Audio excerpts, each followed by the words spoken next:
ఎందుకు చెప్తా ఉన్నంటే ఒకప్పుడు 1990లో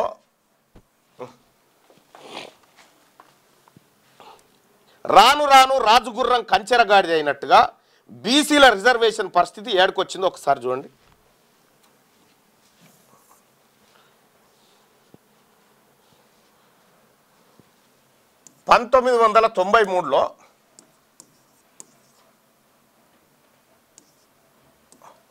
1993లో బీసీల రిజర్వేషన్ బీసీలకు 34% రిజర్వేషన్ ఉండే 34% రిజర్వేషన్ ఉండే. ఆ తర్వాత 2000 సంవత్సరానికి వచ్చే నాటికి బీసీల రిజర్వేషన్ 34 ఉంది ఉమ్మడి ఆంధ్రప్రదేశ్లో. 2014 నాటికి బీసీల రిజర్వేషన్ 34 ఉంది 34 ఉంది. ఇక తెలంగాణ రాష్ట్రం ఏర్పడితే మన నీళ్లు మనకు, మన నిధులు మనకు, మన నియామకాలు మనకని కొట్లాడినాం కదా. బీసీలమంతా అంగీలు చింపుకొని రోడ్ల మీద పడి ఆత్మహత్యలు చేసుకొని జై తెలంగాణ నినదించినాం కదా, మనకు వస్తాయని. ఈడబ్ల్యూఎస్ పేరు మీద ఉద్యోగాలు అప్పర్ కాస్ట్ వాళ్ళు ఎత్తుకొని పోయారు, రెడ్లు వెలమలు ఎత్తుకొని పోయారు.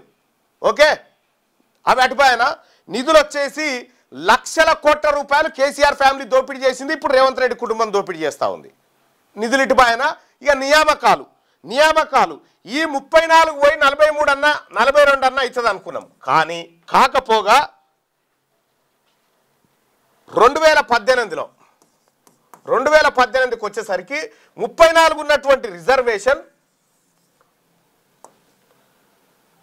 23కు వచ్చింది. ఈ పుణ్యాత్ముడు కేసీఆర్ పట్టుకొచ్చిండు 23కు. ఆ తర్వాత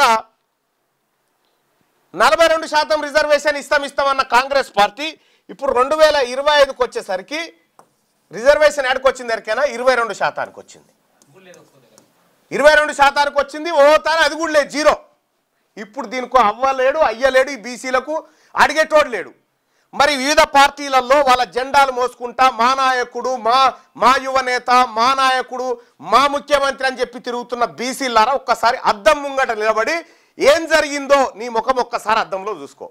అద్దంలో చూసుకొని నా జాతులకు జరుగుతుంది దినదినం అన్యాయమేనా, ఇంకేమైనా జరుగుతుందా ఒక్కసారి చూసుకో అద్దంలో.